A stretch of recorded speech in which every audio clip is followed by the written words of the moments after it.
One. Good morning, everybody. I am so glad that you have joined us for Thoughtful Thursdays. We are so excited about our guest today. She's going to tell us all kinds of wonderful things. But before I forget, my name is Carol Henderson, and I have Life by Design, and I teach people how to live their life better for the second half than they did for the first half. And I do that by helping them to be in a mode of anti-aging, reversing backwards or aging backwards, in being healthier and even getting off of some of the prescription medications that people are on. And so that is my niche. That's my heart. And I have an over 40-year track record of getting people off those drugs or not getting on them. So I want to introduce my co-host, BarbaraEllison, and I'll let her tell you about herself. Hey, well, yes, I'm Barbara Ellison, and I am the founder of the Wellness Playroom, because wellness is about so much more than just not being sick. It is about, for us, aging successfully, being the best ever version of you. And so those things are having wellness in your relationships and having wellness in your physical body, but also having wellness in your wealth. And so I just invite people to come play with me in the Wellness Playroom. You know, those are the three things that people pray about: is their relationships, their health, and their income. So come and join me in the playroom. Decide what you want to work on first, if anything, and then we will just have a good time, because people don't need more information. They need direction. So if you're looking for direction in your life, come and join me in the Wellness Playroom. I'd love to have you. So, and we are so excited. I am so excited for Joie, because she does, I love this, that to do improv and acting and how that can absolutely impact how we live our lives. Mm-hmm. Because a friend of mine who is also in improv, she says, we can put on any character we want any day. So welcome, welcome, welcome, Joie. I am so glad that you are here, and welcome to the, to the Thoughtful Thursdays. Thank you very much. I am delighted to be here.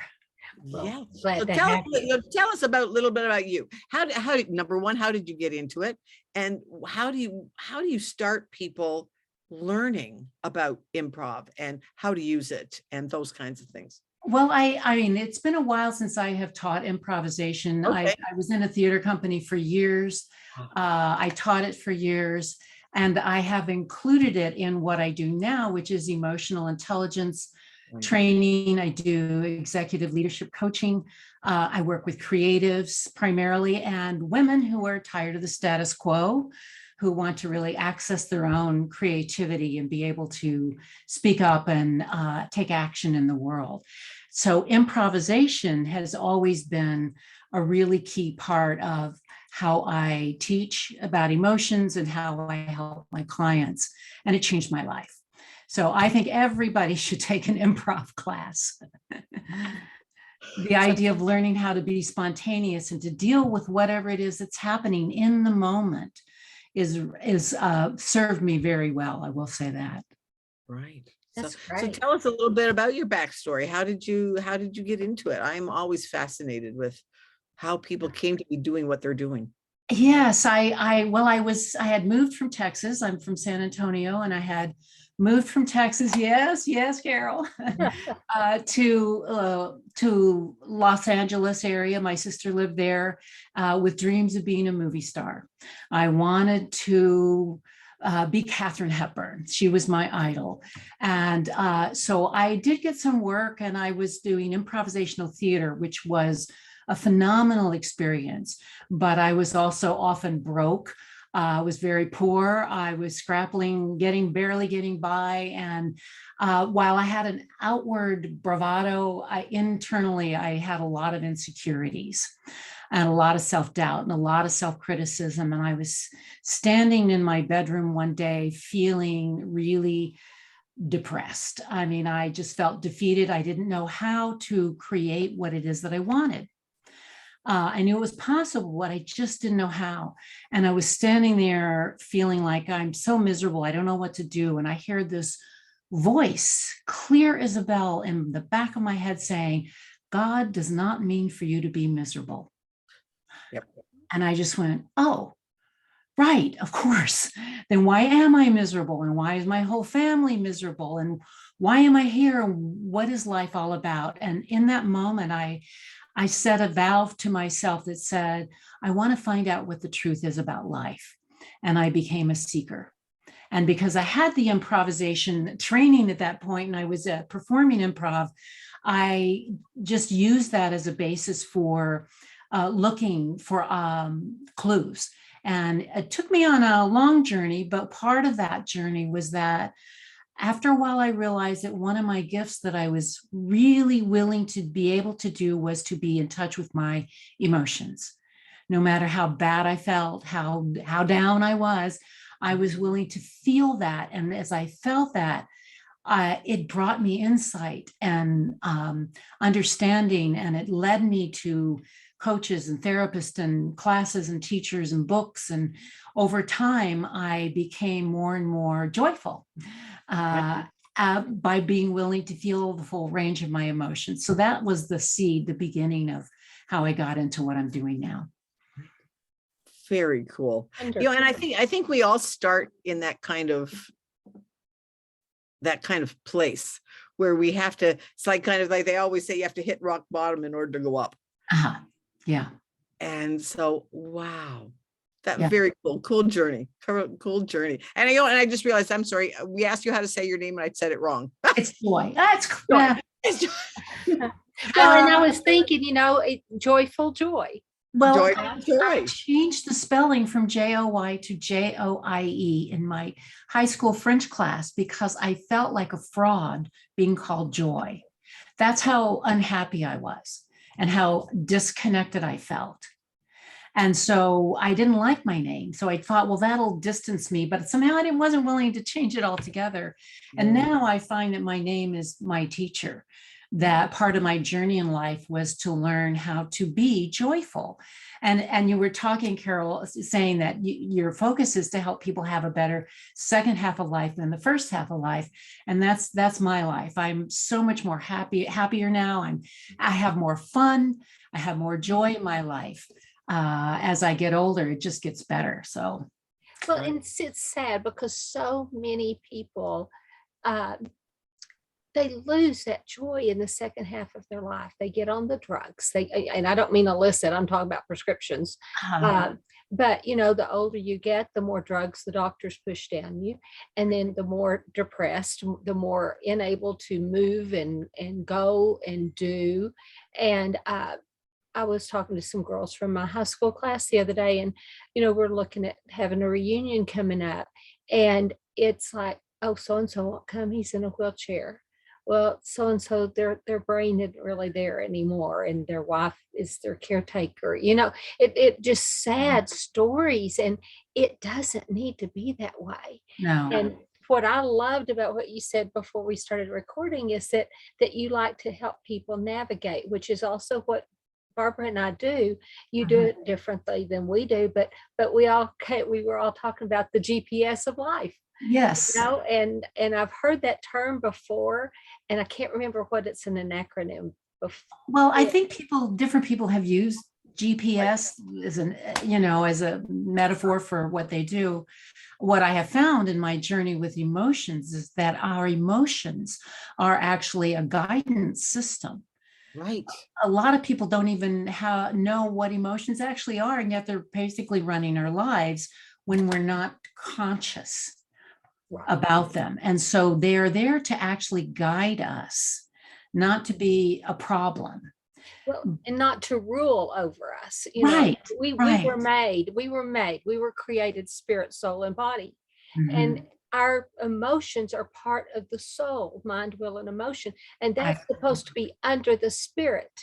And I didn't tell you this, we make no bones about that kind of stuff on here, but our spirit's supposed to guide us, just like you having the voice of God in your head saying you don't need to be depressed, but that's how it's supposed to be. And yes, our emotions guide us, but we're to control over them. We're not to be the drama queens or the depressed person, that ruins everybody around us because we're throwing up our emotions all over them.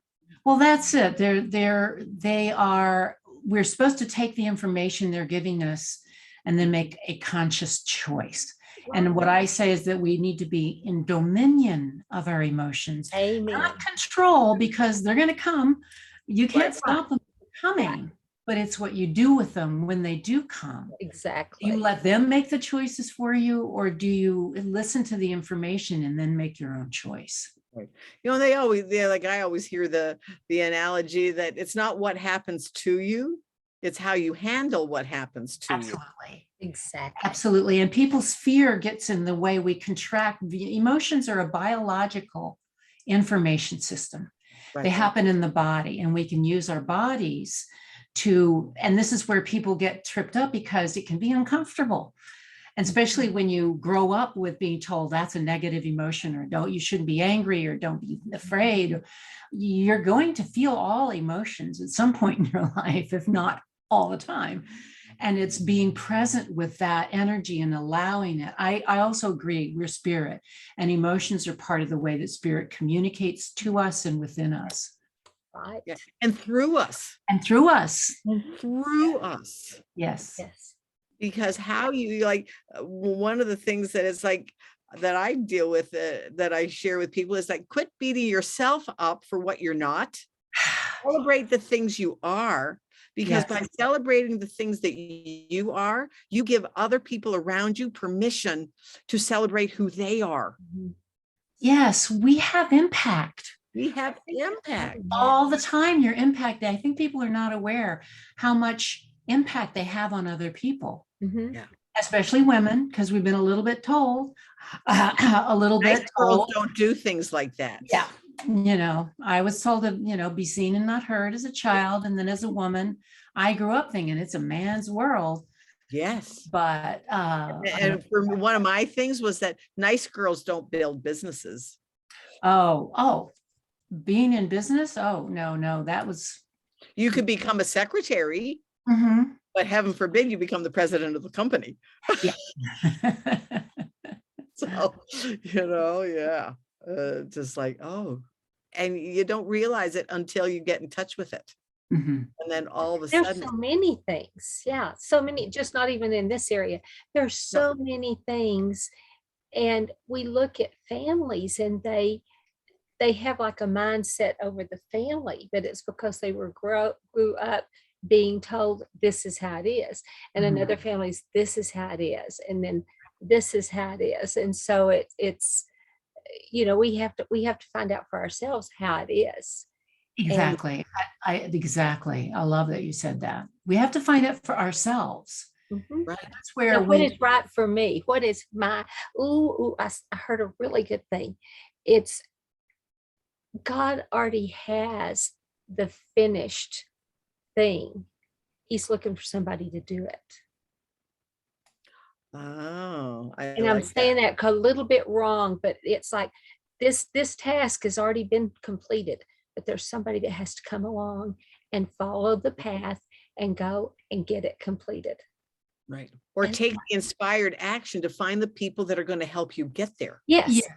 I think we have inspiration within us. And one of the things I found with clients who have this inspiration, they have ideas, they have wisdom. I mean, look at all the things that women handle and have to handle in our lives, that we have a tremendous ability to see the big picture, for one thing. And so I work a lot with women who see the big picture in their company.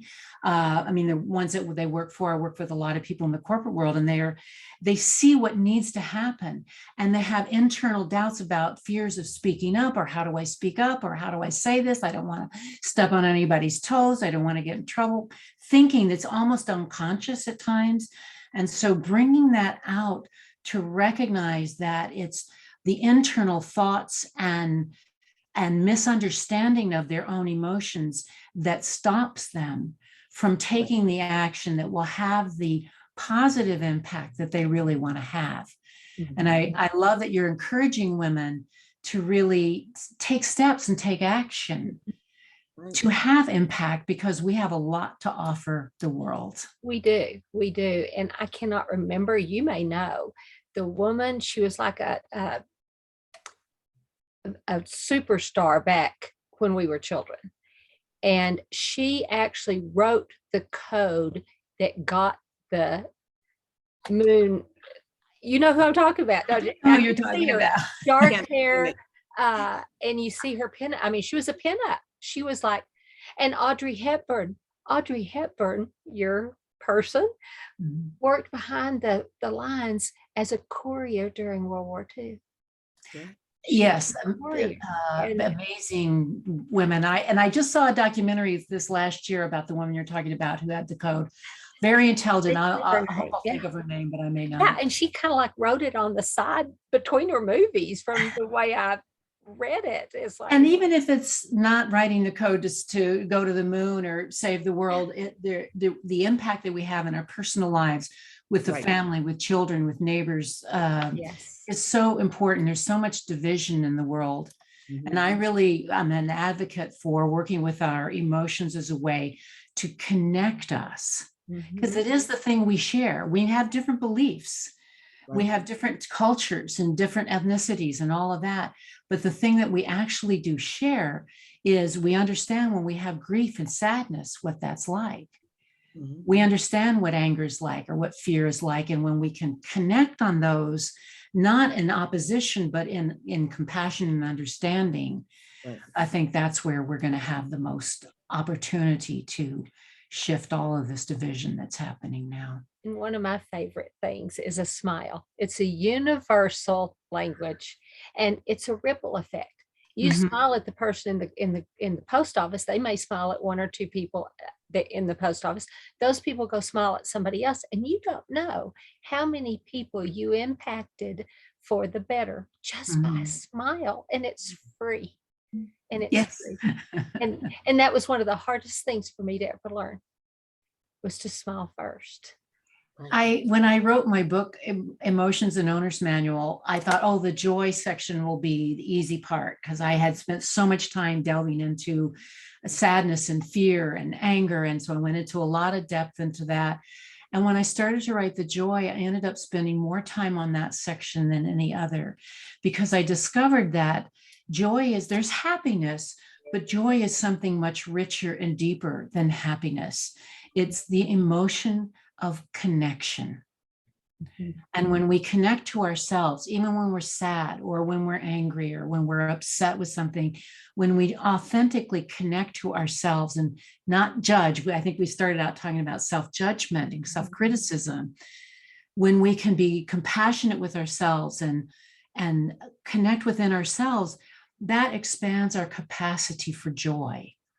And that was one of the great discoveries I made, is that there's a sense of emotional fluidity when we can accept all of our feelings, that makes us more connected to ourselves and more understanding of others. Do you think that the more connected we are to ourselves, the more able we are to connect outward? Just like when I had the modeling agency, I taught the girls, the last thing you do is you go to the mirror and you look at yourself. You make sure that, I mean, this would date, and I couldn't teach it the girls, but if your slip is showing, or if there's a rip, or those type things, make sure and then correct it, and then don't think about it again. Because you see those girls, they're always in the mirror. You walk through the mall and you can't even have a conversation because they're always, looking for a mirror to look at. It's like, no, check yourself before you leave, and don't look in a mirror again. Look at other people. And so do you think that I think looking at yourself in the mirror and saying, you are wonderful. If you're going to look at yourself, because I was a hardcore perfectionist, and every little thing was amplified. I think, yes, we women, especially young women, tend to, as we do when we're young, we're wanting to be as attractive as we are. And I just saw a picture of myself when I was a young actress, and it was like, wow. your headshot you had on Facebook? I posted on Facebook. Yes. That was beautiful, but it was a natural beauty. It wasn't the fake Yeah, thank you. It was I got a lot of beautiful. And that's coming from somebody that I placed a lot of people worldwide. You had a money face. You'll understand that. I wish You'll I'd known understand that back pretty- then. But see, Huh? my internal thoughts did not match that external presentation. Yeah. And that's where really loving ourselves, Yes. caring for ourselves, and accepting that there's no such thing as perfection, that we all are complex. Being human is very complicated. And so thank you for that. That it was interesting to see all the comments I got from that. I normally don't post things like that, but it was a thing going around. And I realized that inside I didn't feel, I knew it was, I think a part of me knew I had the potential of who I am now, but it took me a while to get there. So I just try to shorten that journey for other people. Right. Exactly. Good. Well, and for people that don't even realize they need to take that journey, they think, going back to the health side of it, they think I'm getting old.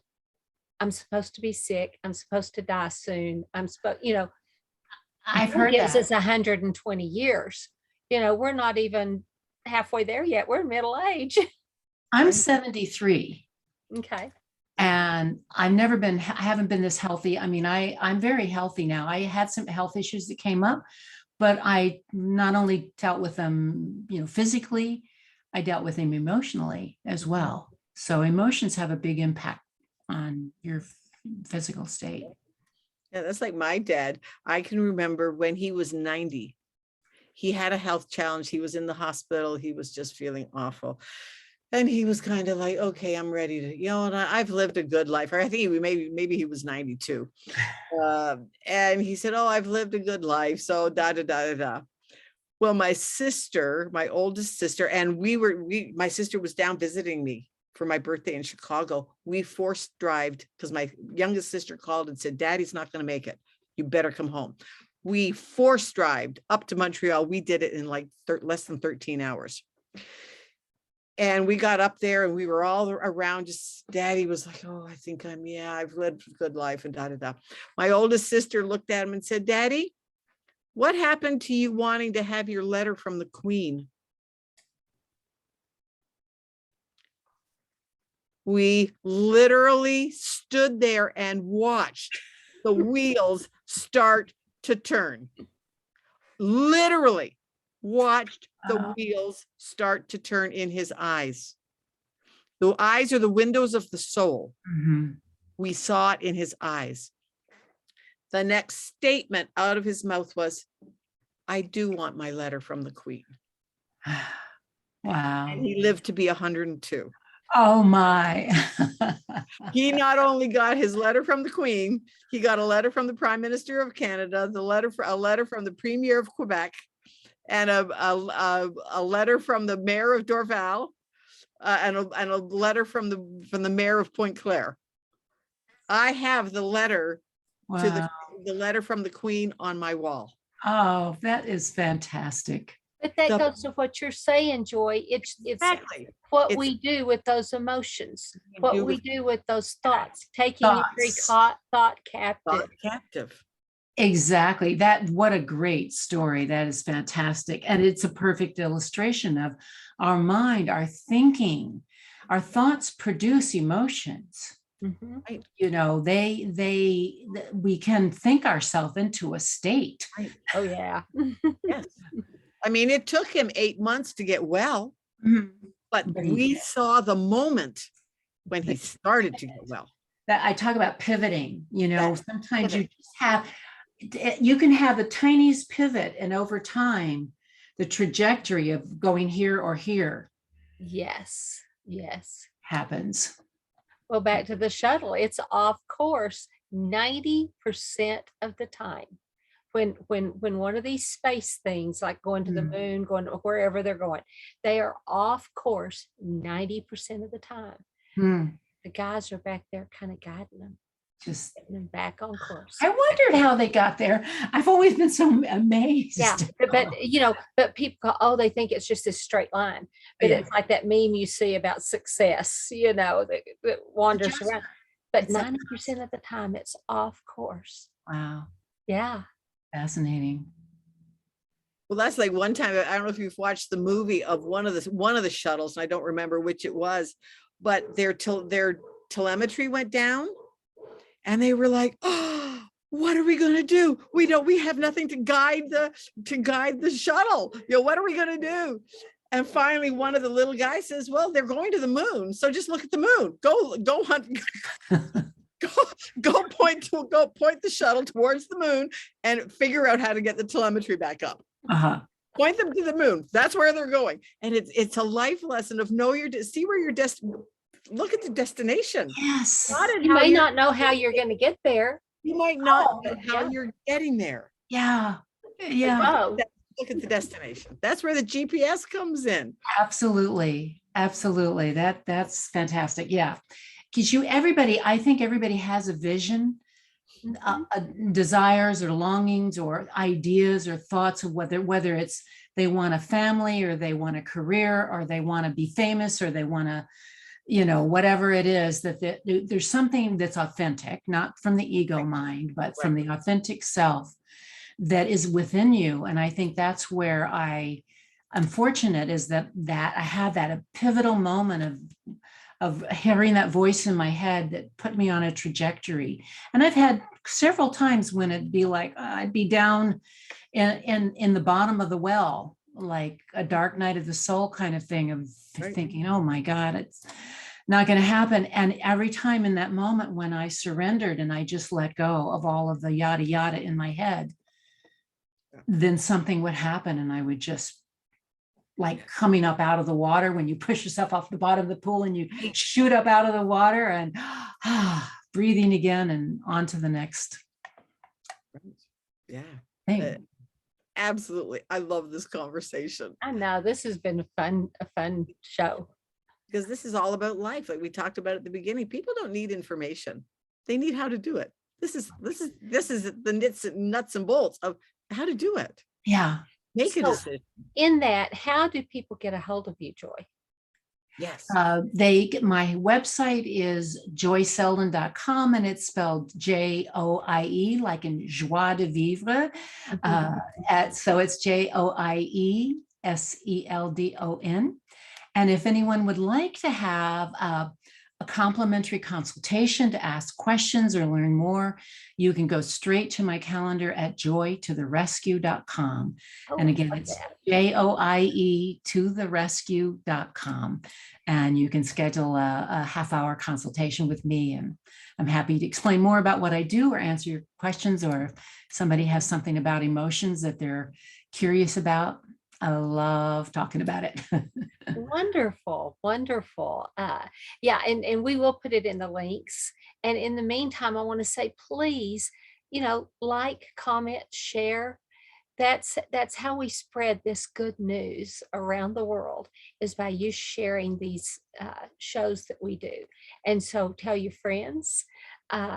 We so enjoyed doing it and everything. This has been a really fun little jaunt that Barbara and I jumped off onto. I'm glad you did. I'm so glad that I have an opportunity to be here. I'm glad you said yes. I met Joy the other day at a networking event, and it was like, we just had a few minutes with each person. I want her on my show, and she said yes.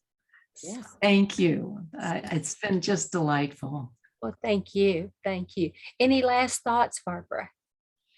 Just, take heed. Just, and the thing is, start small if you need to. Just because it's not about getting, like people think they have to do these big things to get out of their comfort zone. Just stretch your comfort zone a little bit. Yes. Just stretch. Take a breath. Take a breath. Take a breath for a pause for a second.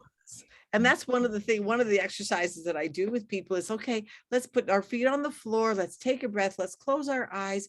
Let's just take a breath. Celebrate. You're alive. Yes. What is the next inspired action that hits you right now? Do that, because there will be one inkling of that.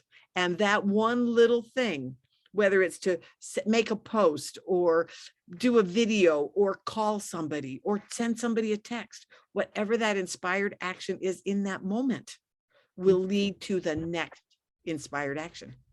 So take action. Very, very good. Very good. And be grateful.